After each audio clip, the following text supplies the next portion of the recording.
Hip hop की दुनिया में माफिया मुंदीर एक ऐसा नाम था जिसने भारतीय म्यूजिक इंडस्ट्री में तहलका मचा दिया। इस ग्रुप ने यो यो हनी सिंह, रफ्तार, बादशाह, इक्का, जे स्टार, निंजा, अल्फाज और मनी औजला जैसे टैलेंटेड आर्टिस्ट्स को एक साथ लाकर कई हिट गाने दिए।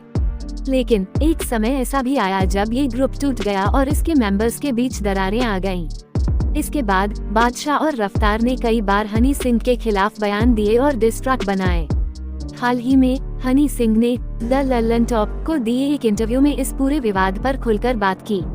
उनसे पूछा गया कि क्या वे फिर से माफिया मुंदीर के साथियों के साथ गाना बनाएंगे जैसे बादशाह और रफ्तार। इस पर हनी सिंह ने बड़े ही सधे हुए अंदाज में जवाब दिया। बादशाह कभी भी माफिया मुंदीर का हिस्सा नहीं थे और अगर डिस ट्रैक्स की बात करें तो रफ्तार ने मेरे खिलाफ जितने डिस ट्रैक्स निकाले हैं उतने बादशाह ने भी नहीं निकाले।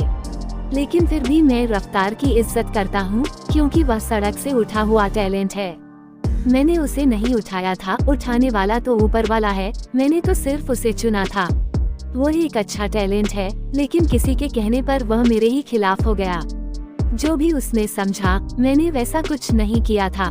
अगर वो कहता है कि उसने मेरा गाना ब्राउन रंग लिखा है, तो मेरे पास तो सिर्फ करियर के 2 साल थे, उसके पास तो 7-8 साल थे। वो अपने लिए कोई ब्राउन रंग क्यों नहीं लिख पाया?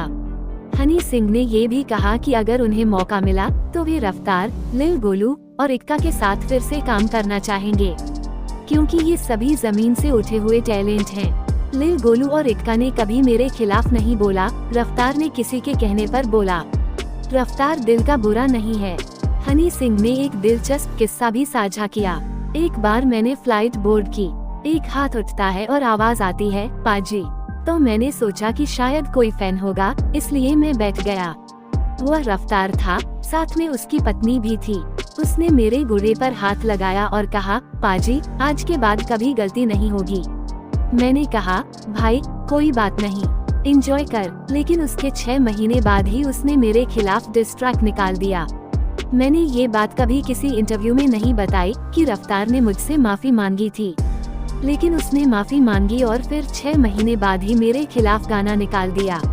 उन्होंने अंत में कहा, जहां तक टैलेंट की बात है, मैं रफ्तार के बारे में एक बार फिर सोच लूंगा।